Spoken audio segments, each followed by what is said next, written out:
Good afternoon. I'm Alan Christensen from the Humanities and Art History Departments. I'm here to do the introductions. As I mentioned to my class yesterday, Sam covered my pre-Columbian Mesoamerican course, and I mentioned to my students that this is really the good stuff.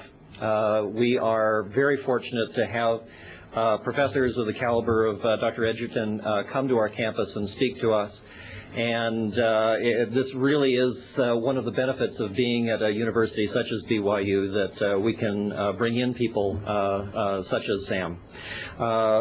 Sam Edgerton is the Amos Lawrence Professor of Art History at Williams College, which is one of the most beautiful campuses in the country. If you haven't been to Williams College, go and visit it. You will be in for a treat. He has his PhD, MFA, and Master of Arts from the University of Pennsylvania, from which he graduated in 1965, and he has been at Williams College since 1980. So without further ado, Dr. Samuel Edgerton. Put the first slides on. Put the first slides right on. Put the first slides right on.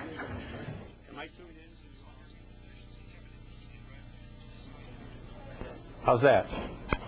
Am I going up? How about in the back? Can you all hear me? Okay. Am I? Good. Okay. And maybe we could put the lights down. I hope you're all acquainted with the title of my lecture, which is has to do with the Franciscans, Dominicans, and Augustinian friars who came to Mexico just after the conquest by Hernan Cortez, which was in 1519. And the friars arrived in the early 1520s and began a program of proselytization to turn the Indians, previously heathen and pagan by their standards, into good Roman Catholics. I want you all to think of yourselves, if you can, back in the year 1500 in Europe, in Spain or Italy, or most of any part that was then Catholic. Of course, at that time, before the Reformation, Catholic simply meant the universal church, Christian church. Excuse me a little bit. I have a bit of a cold. I hope my voice doesn't collapse before this is over. But anyway, the year 1500 was a very extraordinary providential milestone. America had just been discovered some 8 years before. The Spanish were already loading into the islands around the southern perimeter of now present United States, Hispaniola, now, of course, the Haiti and Dominican Republic. And the great mainland of the Americas beckoned beyond. Of course, they all thought that was still the Indies, connecting with the Asian part, which on old Ptolemaic maps was still called the Indies. And they did not know yet what was going to be there. But they also were driven by a very powerful biblical prophecy from the book of Revelations, the fifth book of the Christian Bible, before your own book of the Mormon religion. But the book of Revelations predicted there would be a second coming, the apocalypse. And this would be preceded by 7 signs. And these signs, interestingly enough, all had to do with very demonic things that would appear. Among them would be 7-headed monster, a reptilian monster that would be one of the Antichrist signs that would be the devil's delay of Christ's coming in order to win Christians back into his evil domain and make it impossible for Christ to save the world.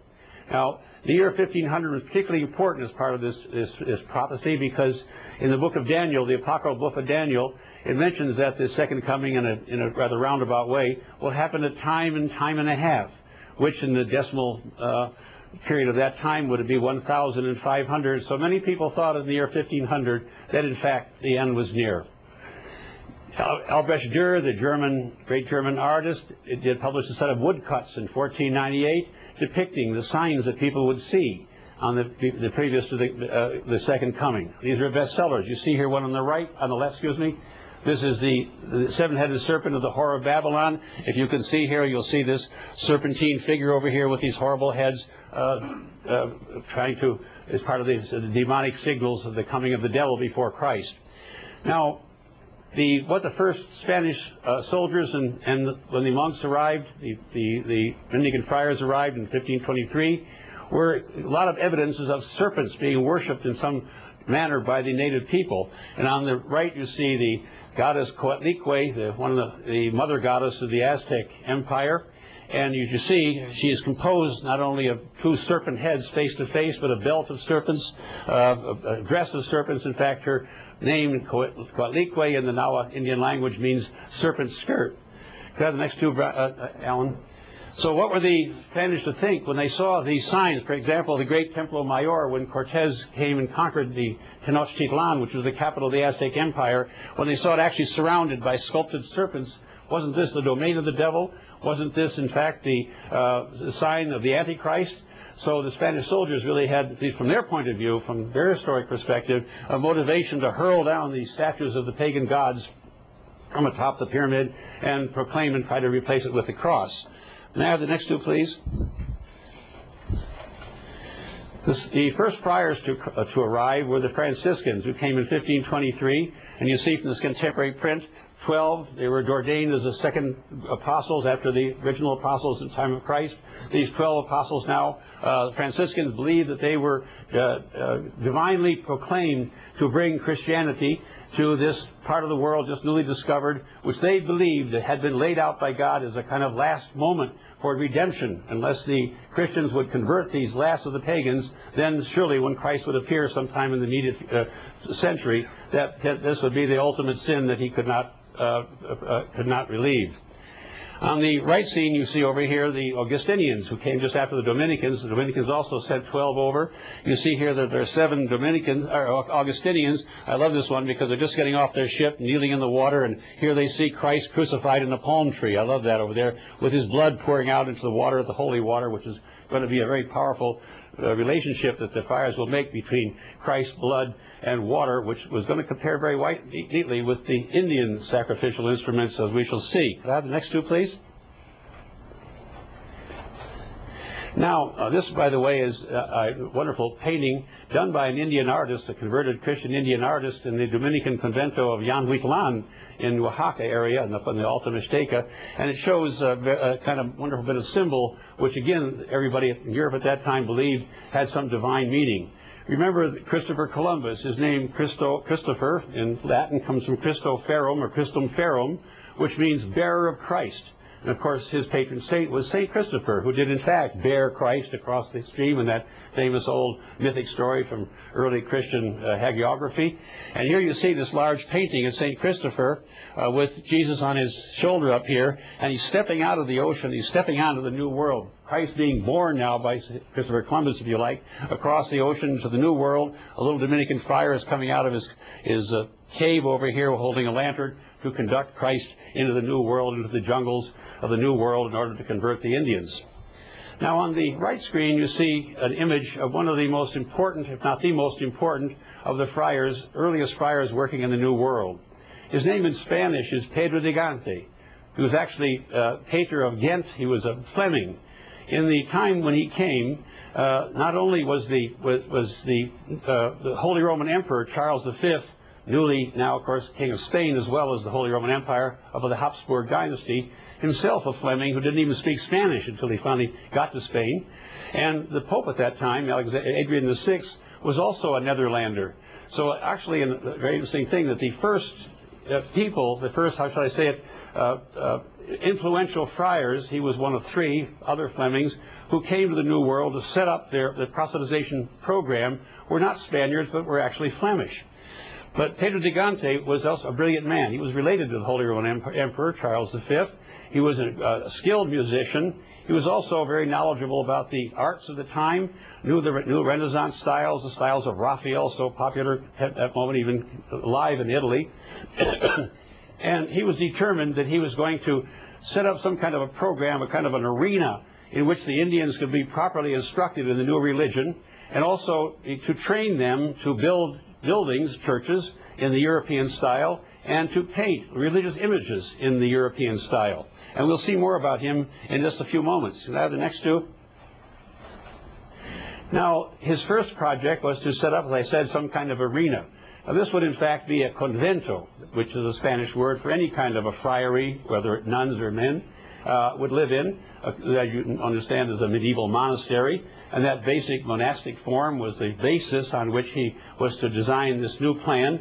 But the plan for the convento in Mexico was to take on very unique qualities. For example, as you see over there on the right, that's the great convento at Izamal in the Yucatan. You can see a bit over here at the top, there's a church, but there's a huge courtyard in front here, walled all around, and in fact it is built on the ruins of an ancient Maya temple, which you can still see bits of stonework up around the edges over here. But beside the physical aspect of the convento, as he is going to design it, and I will talk more about that in just a minute or two too, there was also a spiritual, a kind of an ideal or ideological concept. And that comes from the book of Revelations itself, and also from the writings of St. Augustine, much read by the friars, the notion of the city of God. And here you see a painting by a late 16th century Flemish master, and it shows St. John of Patmos, he the author of the book of Revelations, being divinely ordered or ordained here to write the Revelations. These are all called visions of God, but describes a city of God which is a walled perimeter organized to the northeast, south, and west, and with a domed church in the middle. Now this concept over here, this ideal city of God, the walls to keep out the venal pagan world from the wilderness world from the outside, and the pure Christians would be maintained in the inside, was a very prevailing idea. And I think, of course, it probably has even something to do with the Mormon vision when they first came to this valley. Anyway, that was sort of the start of the minds of the friars as they began to work out this building into some kind of a practical form. May I have the next two, please? Anyway, over time, by the year 1600, some 400 of these great conventos were built. Now, as large as they looked, they were not staffed by any large number of friars. By the middle of the 16th century, there were probably hardly less than a few hundred friars of either of the three orders in all of Mexico, which meant that these buildings could hardly have been staffed by more than 4 or 5 friars per building.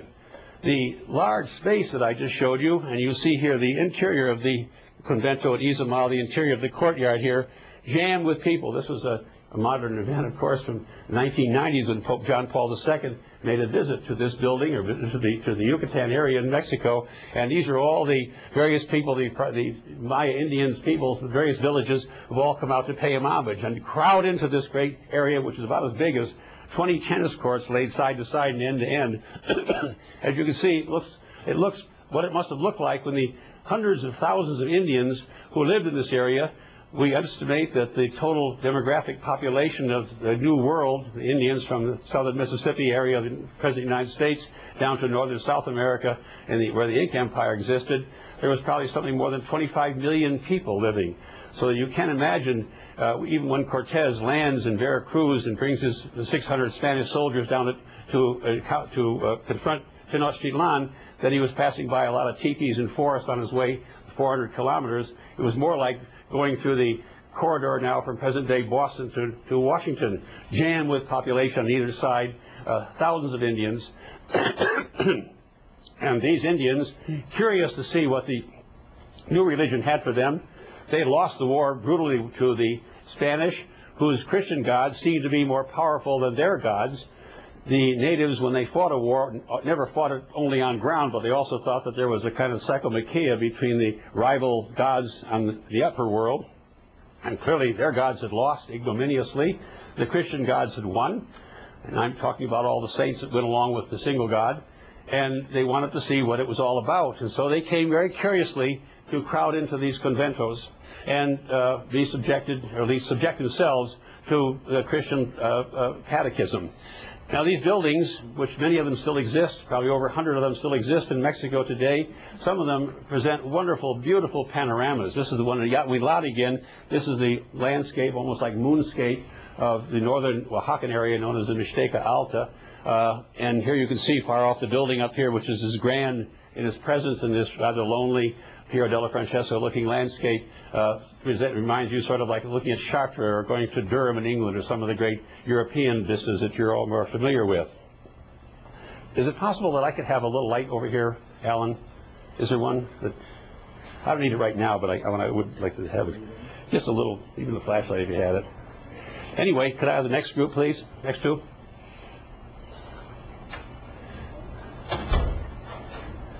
This is again Izamal. Here's the interior of the courtyard as you see it, now emptied of people.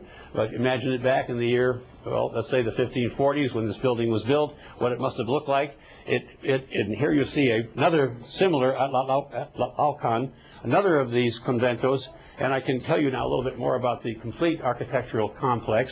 You would have the church over here, and you see it there in another building, and then you would also have an open chapel over here. And because most of the Indians, so many of them, could not fit inside the church, which was normal, small, sort of Romanesque style size, that they had to be preached to out here in the open courtyard, which was not unusual because the Indians were very used to that. Their own religion, they all gathered outside in their own holy precincts, as you will see in a moment again, in Tenochtitlan, the capital of the Mexican Aztec Empire. They all gathered out there in front of the great temple, and in fact, their religious ceremonies were always good. I'll turn it on when the time comes. Now, then this part here, the most important part for our interest, is where the Indians were first given their lessons in the new Christian doctrine. But you'll notice also that the courtyard has little corner poses, they call them. Posa from Spanish, it means to pose, to stop for a minute. And you see kind of a running way that goes all the way around it here, this way here, because the friars were particularly interested in transferring the Indians' love of pageantry, of dancing, of ritual formations and processions into a Christian form. Just to Christianize it, but allow the form to stay the same, but to have a Christian message. Now, of course, the Spanish church, the Spanish Catholic Church in the 16th century, was also extremely involved with pageantry and ritual and marching and processions. So it was a very close relationship between a religious custom in Europe, a Spanish Catholic religious custom, and one in native Mexico. And so the friars would allow the Indians, would each actually promote the Indians to perform processions and march around. They would always do it in a counterclockwise direction. I'm going to emphasize that even more in a minute. They would come out of the church, go around this way, and pause in front of each of these poses for a little message, or perhaps a little play, a religious play called auto, like a miracle play we call them, and then march around this way, and this way, and this way, and always back here to the church, and also to the center. And again, I have something to say about that. Can I have the next two, please? Here you see from one of the contemporary 16th century books about Indian ritual, Indians marching in their characteristic counterclockwise direction, and this is still carried on among the Indian communities all over Mexico, whether it be Mexico proper, which is more or less the Aztec world, or the old Aztec world, where they speak the Nahua language, or in the Maya world that Alan knows so well, where they speak a variety of almost 30 different languages, and all over, even into South America among the Incas, this processional route of a counterclockwise direction is constant, and it's still preserved today here in Oaxaca. Again, this is a church at Etla, not far from Oaxaca City, and you see on Easter Sunday all the little native churches that are around, the little village churches that are around the big central church in the larger city of Etla, are bringing in their patron saints. You can see them here, and they've marched all around the city in a counterclockwise direction, and here they come marching, parading into the church like an open chapel up at the top here, where you have all the dignitaries and the bobs and the local mayor and so forth. May I have the next two? Now, one of these Franciscan friars, interesting literary note, was a man named Diego Valadez. He had actually been a student of Pedro de Gante and a good artist in his own right. He was, in fact, born in Mexico, Tlaxcala area, and his father was a Spanish conquistador. His mother, some people think, a lot of people think, was a native Aztec woman, or Tlaxcalan woman, and so that makes him a mestizo.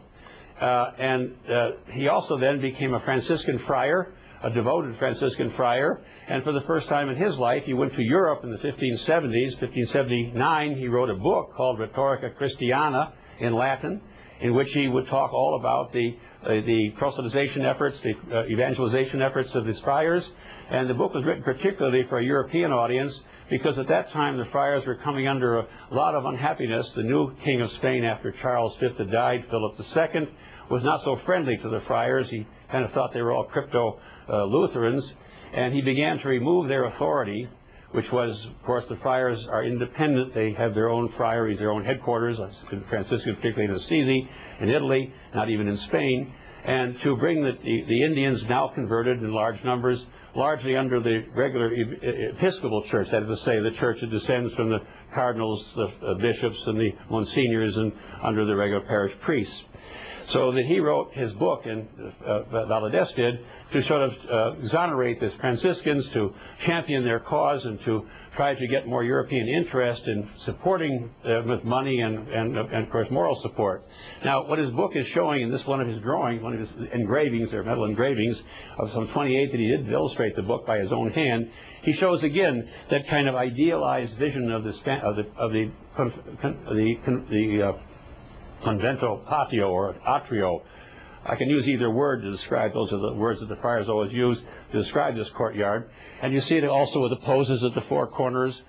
He again shows the church now as a dome church, of which there are none yet in the 16th century. But he's thinking back on the City of God vision that I showed you a moment ago that comes from St. Augustine. And he has the church now being held up by the 12 Franciscan friars are holding it up on an anda, which was used all the time in these processions to carry around the patron saints or to carry around the holy images during the processions. And then he shows all the different things that are going on in the church over here, different ways of teaching the Indians. In fact, he even shows his mentor, Pedro de Ganti, up there, showing the Indians a kind of hieroglyphic language which the friars actually invented, knowing that the Indians read hieroglyphics, that he would invent a Christian version of it in order that they could learn the Lord's Prayer and other things. Now, over here on the right screen, this is a reconstructed image of what Tenochtitlan, that's now Mexico City. This is what it looked like, or we think it looked like, before the Spanish invaded. And it was founded in a big lake, which no longer exists, called Lake Texcoco. And there's an island in the middle of this lake. And then right in the middle of it over here is the great precinct, the holy precinct that is the center of the religious activity of the Aztec Empire. According to the Aztecs' own legend, they were led to this place by one of their hero gods, Huitzilopochtli, whose vision was to begin an exodus. The Aztecs began their life, their civilization in a very weak position. They were a much bedraggled, much put upon tribe of people who suffered a great deal of travail in this long exodus. Interesting how exoduses are familiar in so many religions, not only from the Old Testament Bible, but from the Mormon people themselves coming from New York to this place. So the Aztecs also followed a long exodus, and the vision that they were to find, their replica of the Wasatch Valley, you might say, was to find an island in the middle of a lake, kind of primordial sea, in which there would be a hill. On top of that would be a nopal cactus tree, a tree in which an eagle perched at the top. When they saw that, they knew that was the place. And that was where they founded their city. Now, you'll see that the concept, very Christian idea now, of the patio with its church in the center and its walls around, bear extraordinary similarity to the notion that the Aztecs had of a walled precinct with this great temple in the middle. And I'm not sure if the friars intentionally did this, whether they kind of arrived at it or whether this was a piecemeal association. But there's no question that the friars took advantage of this easy relationship in order to make it more comfortable for the Indians now being converted to Christianity to think of Christianity in terms that were more reconcilable with their own sort of cosmic vision of the way the world looked, I'd say, in God's eye. In their God's eye, as well as so-called our God's eye. Now, the next two. This is another ideogram of Tenochtitlan, the Aztec capital, in the Codex Mendoza. And you can see here the Aztec, the island capital was very much divided by canals. It's kind of the Venice of the New World, if you like. Very large population, perhaps 250,000 people lived there. And here in the center of it, which represents, of course, I'm saying now, Cortez came, had the great temple of Mayor in it, but that was the replacement, or to honor the original position of this nopal cactus tree. And I want to stress it was a tree. The cactus grows like a tree, with the eagle in the top. And you see the four divisions of the city divided into four quarters. 4 was a kind of mystic number, just like it is for Christians. And you can also see at the very top up there this progression that goes this way, all the way around here. This actually is a processional route marking the first 52 years of the Aztec Empire's existence, and it was actually marched in procession by the Indians when they were celebrating the anniversary of the founding of their city by marching in a counterclockwise direction around the city to either demarcate sacred space and sacred time. And here again, another view of our convento, just to reinforce my argument of similarity. This is Izamal once more, the church, the open chapel for preaching to the Indians, the four poses, the counterclockwise directional route around it, just like in here. And now replacing the nopal cactus tree, which was the ideological center of the Aztec Empire, the Christian cross is right in the center. And we speak of that in a sec. Next two. At Acolman, one of the great conventos not very far from Tenochtitlan, we still see one of these, what they called atrio or patio crosses. They're all very similar. They're quite large. Some of them were very, very large, even almost 100 feet up, made of wood cut from a very tall pine tree. This one is a little bit less than that. Of course, it's about 10 feet high. But you will notice on this atrio cross, and almost all the atrio crosses in all the 400 or so conventos that were built around Mexico City, that there is no crucifix hanging on it. It is just the cross without benefit of Jesus' body nailed to it. Yet Jesus is there. He is not on the cross. He is in the cross. His head is bedded in the cross, and in fact you can imagine the arms of the cross as being his extended arms. And you will notice that the extended arms here are carved with leaves and branches as a tree. The cross is a tree, and Jesus is the cross. And in fact, that idea, which I think must have come from Indian carvers trained now to do Christian imagery, but also to incorporate some of their ancient old concepts, because in almost, again, all Indian cultures, whether they be in the southwest of the United States or all the way down to Central America, South America, have a notion that the center of the world is a tree. Its roots are connecting to the underworld of the deceased ancestors, and its branches are up into the heavens where the gods live, and the trunk itself is a conduit between heaven and earth. And even in the Madrid Codex, a Maya Codex from, this is Maya now, you'll see this image over here of a tree. That is a tree, believe it or not, even though it's rather stylized here, with the four directions cardinally oriented here as the center of this particular Maya community. Could I have the next two? Here, another one of these great crosses, another one of these great conventos, and you can see even more graphically how Jesus is part of a tree. And again, from the Codex Vindobonensis, which is a Mixtec codex, you see the world tree, as it's called over here. You can see a little boy. The tree is a place of birth. The tree is a place that spawns human beings. A little boy comes out of it over here. A little girl comes out of it over here. Two divinities here are carving sort of native tools. These are spindle rings here that are used for women's weaving, women's work. These are arrows being cut out here for a little boy's work. And it all rests on a head, severed head, a sacrificed head, which represents the seed. Not something horrible like we think of when we think of a severed head, but the severed head or the dead body are seeds for regeneration in Native American thought.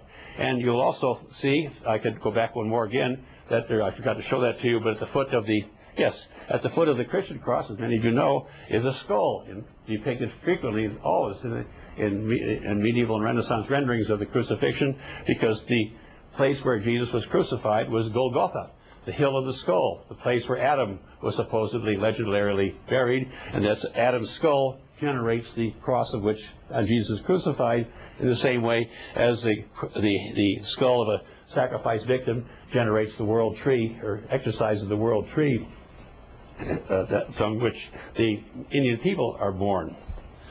Next. And again. Now, just a little aside here.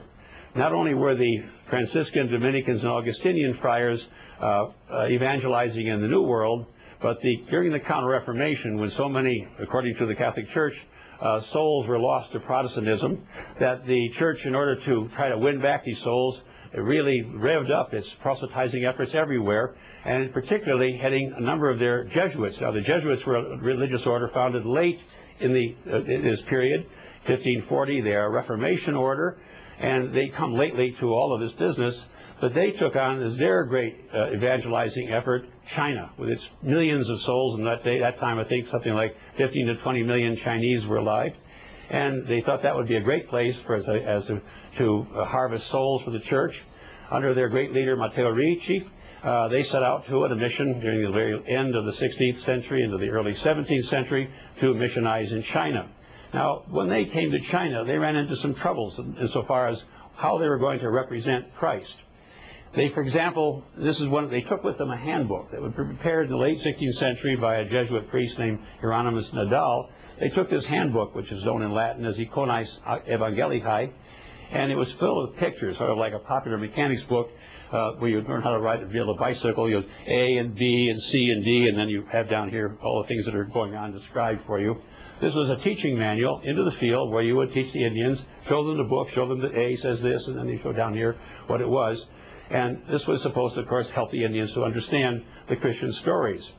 Now, the common image in Europe, of course, of Jesus' crucifixion, we all know that he was crucified between two thieves. And we also know that Longinus, the Roman soldier over here, speared his side to let flow his sacred blood. And that's what you see in this very ordinary picture. But the Chinese would not have that. They could not understand how anybody could have a God, let alone a new God, that would be not only a criminal himself, but to be humiliated by being sacrificed or executed between two common thieves. And so when the Chinese came to copy this for domestic consumption in China, they left the thieves out, and Longinus here has his spear pointing down, so he's not going to penetrate the sacred body of Christ. Now in Mexico, on the other hand, next two please. Oh, by the way, the Chinese, what they resorted to was to turn to Confucianism. Confucianism preached the notion of the sacred family, the wonderful family. So Joseph gets yanked back in to become the father. Mary's a good, happy mother, and Jesus a nice little learning child over here. And this was the kind of imagery that the Jesuits found most amenable in order to push Christianity into China. On the other hand, of course, we know that the Indians in America, especially the Aztecs, were sacrificing human victims and had a great interest in human blood as kind of a sacrificial medium.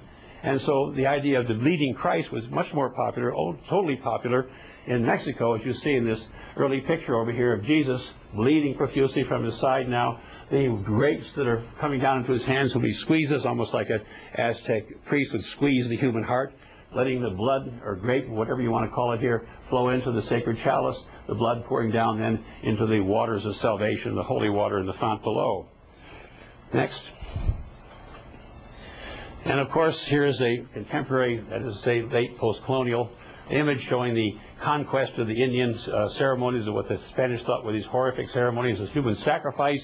The spear in here shows that they knocking the pyramid over. You can see it begin to fall over. Here is the victim is being sacrificed, rolled down the temple here, bleeding profusely from his heart, bleeding down the steps of the temple.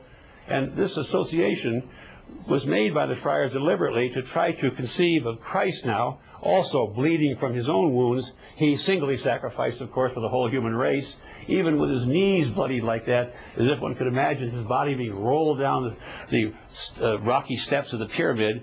And the difference was that whereas the Aztecs sacrificed the victim for the benefit of the priests at the top over here who represented the gods, Jesus was in fact the sacrifice victim. And how well the Indians knew this, especially those who had been conquered by the Aztecs, had been dragged themselves knees first up the steps to be sacrificed for Aztec political reasons.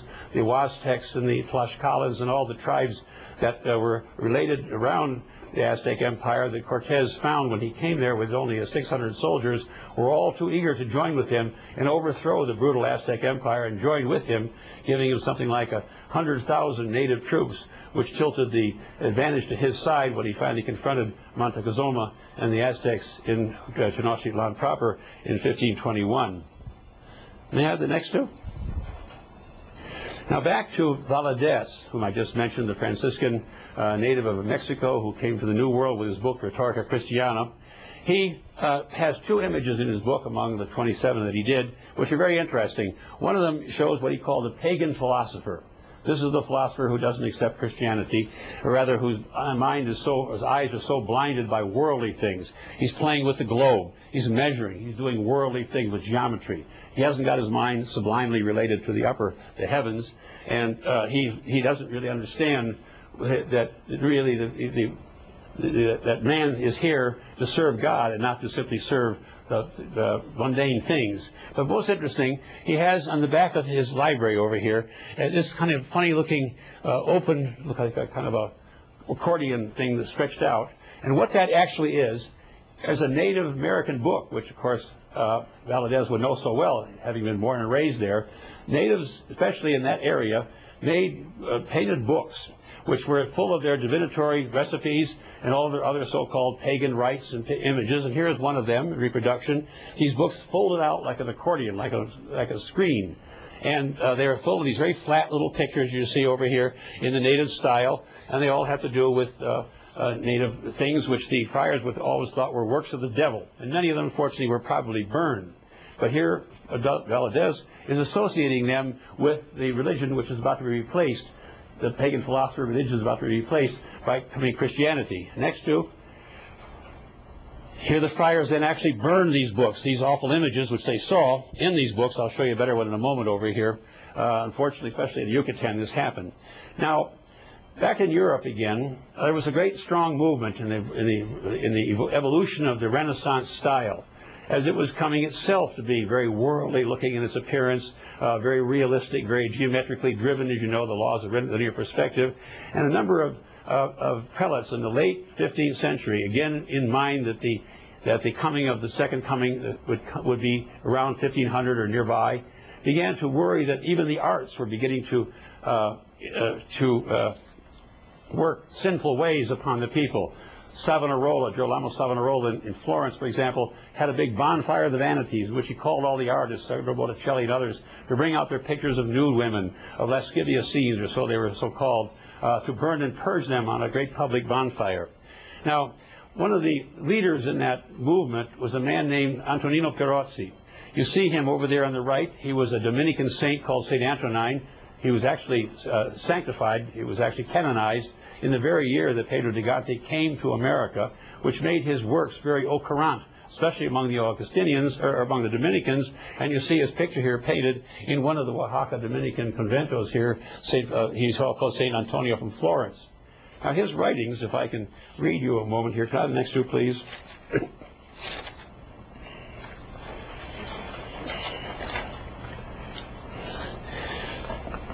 He was attacking pictures pretty much like the one you see here on the left. These were sort of the contemporary Renaissance pictures that were much happy, had a kind of a happy reception in both in Italy and in Flanders. And let me find the little passage I wanted to read you from him where he here we go. I might have this here somewhere. Just a second here. I'll find where I put this.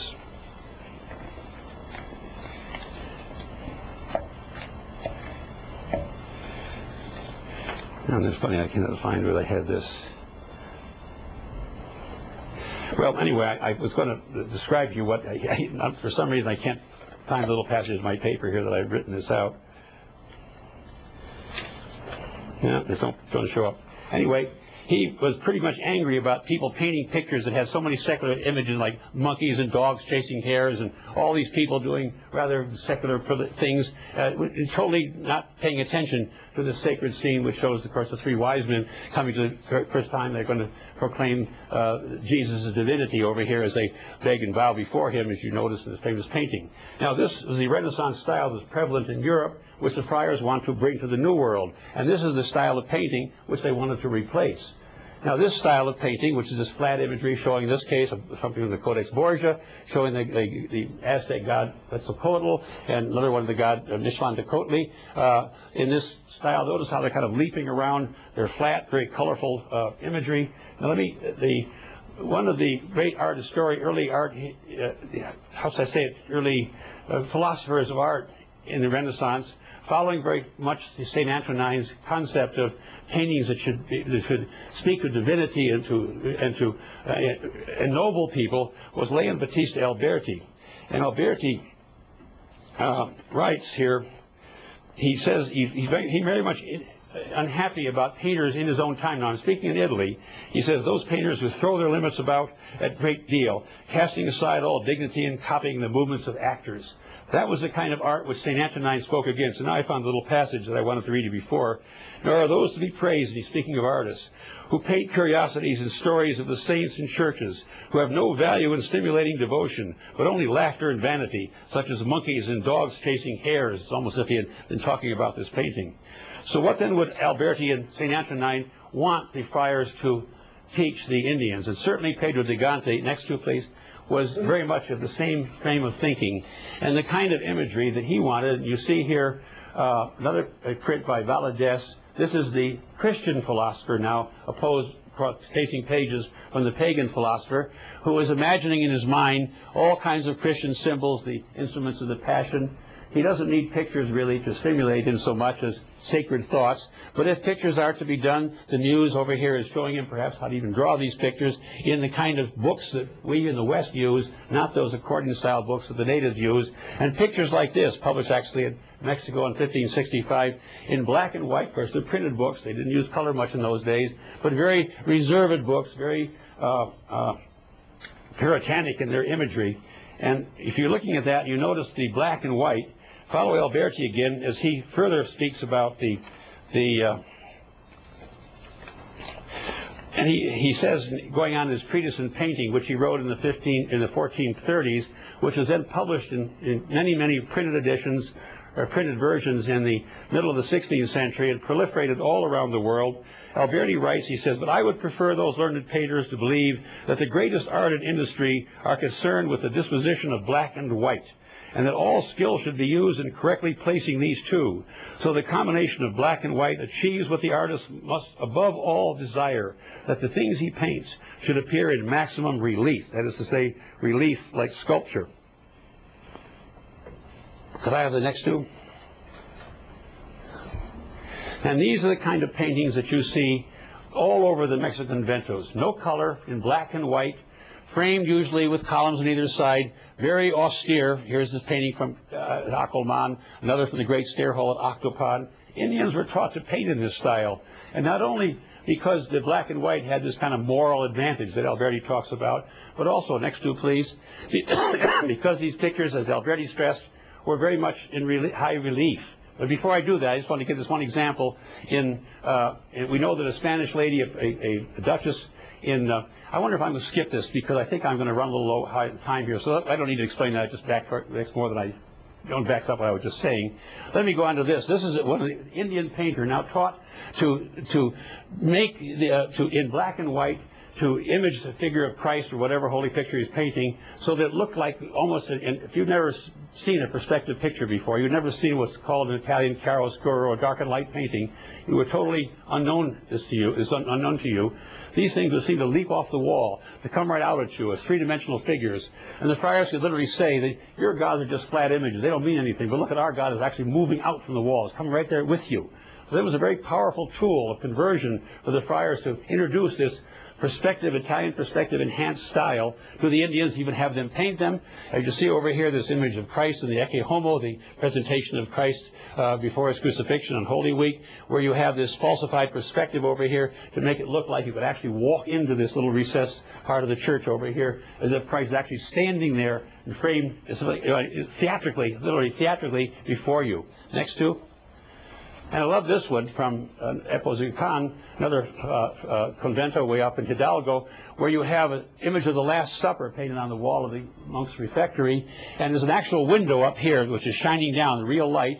And they've actually shown the images of the holy figures here, Christ and the apostles at their dinner. And you can see the shadows are casting this way from these painted figures over here, as if the light is actually on a real table, shining on this side over here, so they make shadows cast on the other side. Next. Now, as I mentioned, as my title suggests, theater plays a large role in the conversion strategies of the friars. And here is one of these large open chapels where the priest would preach to the Indians. And here we see one of Valadez's prints again, where he shows Pedro de Gante, who's named, actually preaching to the Indians, using pictures, using paintings here that would probably be framed around the wall inside. I'll show you a better example in a second. In order to demonstrate, this is a story of the Passion, Pedro de Gante was probably kind of a boring speaker, talks so long like me, because you see a little friar down here sleeping with an hourglass in his hand. Next to, here's another one from Octopan. You see the pictures here all on the wall. And he would have stood right here, and then he would point with his pointer to these various images as he was preaching. Probably the most magnificent of these theatrical chapels, these open chapels, is in Tepozcalula, up in the northern part of Oaxaca again. Magnificently huge church in a place that you have to get through on a dirt road, which is out in the middle of nowhere. No people around at all, hardly. This great building that is almost St. Peter's in scale. Could I have the next two? You can see here I am standing here, and here I am over here. And you can see how big this is. Now notice right here, there is a kind of a mezzanine floor stuck in here, which you would, if you were looking from the front, you would see that off to the left. Now this apparently was for theatrical productions that were actually performed here. And I would read you now for a moment with some of the friars who were contemporary at the time wrote about them. Antonio Ciudad Real, for example, in 1587 described one of these Indian plays performed in the patio here.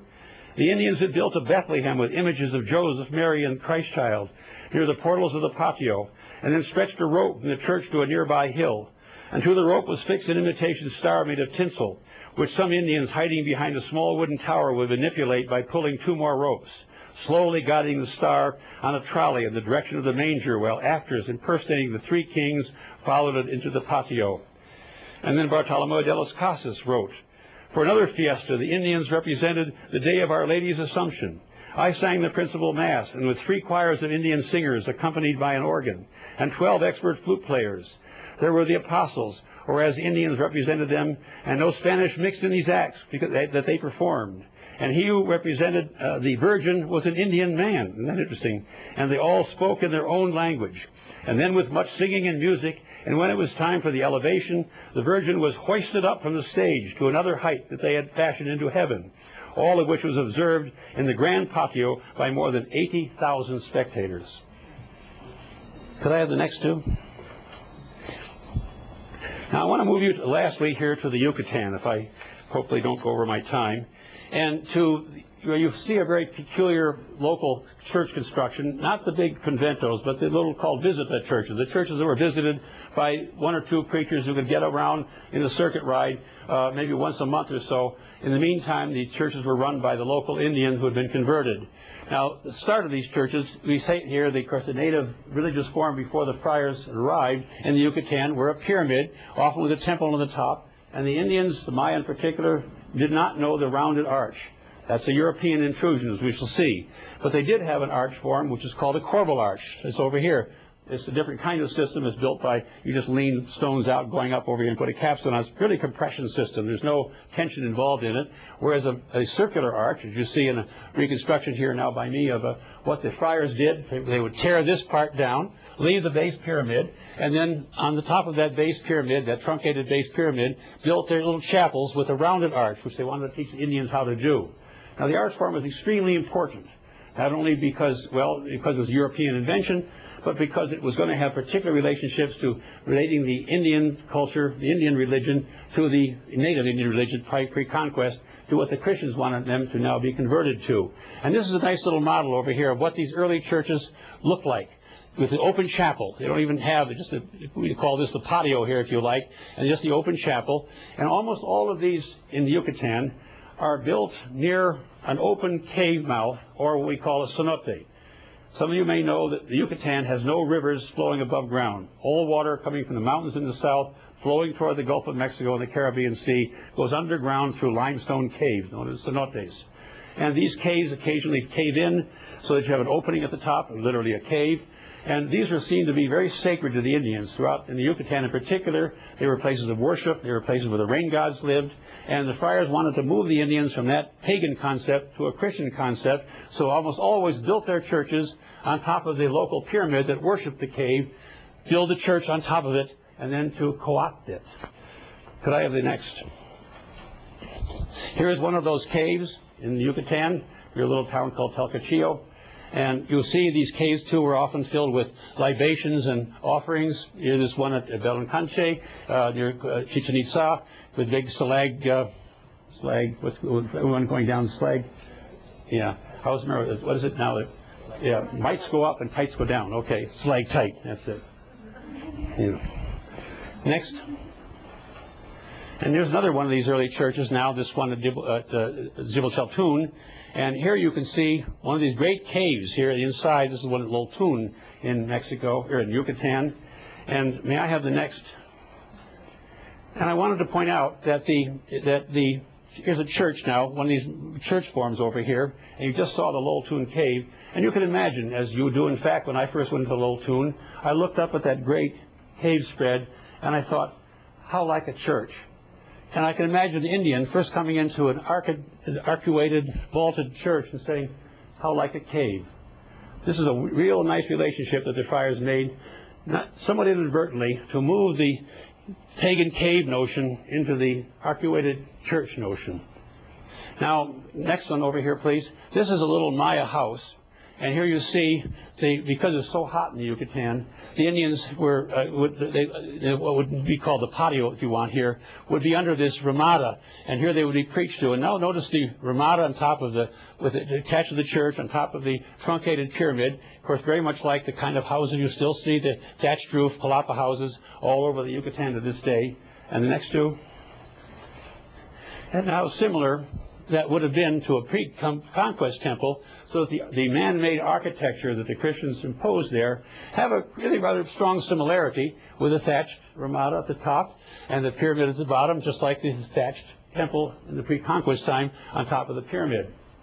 Now, as time went on, those ramadas rotted away, and as the country became more, how should I say, more Spanish moved in, they would replace the ramada with a regular nave over here, still preserving the old cave over there beside it, and now begin to build a more permanent structure.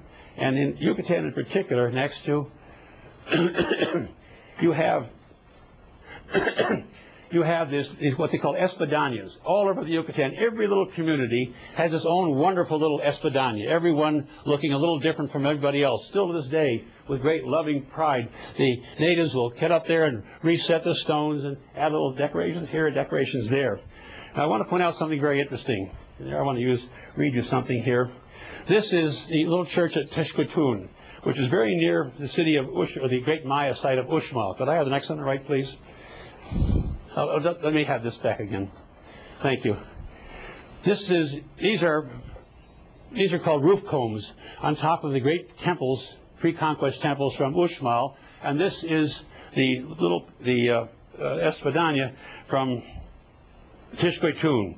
And while the Yucatan espadaña owes its inspiration to the Spanish Baroque variant known as Cruderesque, one could argue that once again an ancient Maya archetype lies concealed under this Rococo frivolity.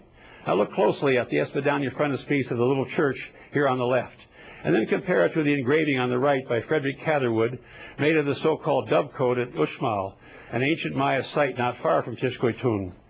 But it is the name dovecote is but a modern nickname referring to the curious roof comb, a structure that generally surmounted Maya temples in pre-conquest time. Catherwood's nostalgic scene was engraved in the 1830s, a time when many of the Yucatan churches were being refurbished with new facades in the current Hispanic style. Now, there's no evidence that the clever Tishquetun masons were deliberately thinking of nearby Uxmal, although the comparison is beguiling, but it does seem that the unique colonial espadaña is another vestigial architectural expression unconsciously evoking the form and function of the antique roof comb, a Rococo mutant that still animates the artistic resilience of the present-day Maya people. Can I have the next two, please? And next on the left over here. And finally, I wanted to close here with a paragraph from James Lockhart, who is a wonderful historian of this period, who succinctly sums up what I've tried to say here with pictures, which he does also with words. Over the centuries since the 1500s, without much obvious surface change, a rapprochement took place in the religious sphere, often leading to forms that cannot be securely attributed to either parent culture, but that were accepted all along as familiar to both cultures. Even if the end results look more Hispanic than indigenous to our Western eyes, the Indians themselves, without second thoughts and with good reason, have come to regard these syncretized forms as always having been their own. Can I have the next and last, please? Isn't that wonderful? Okay, thank you very much.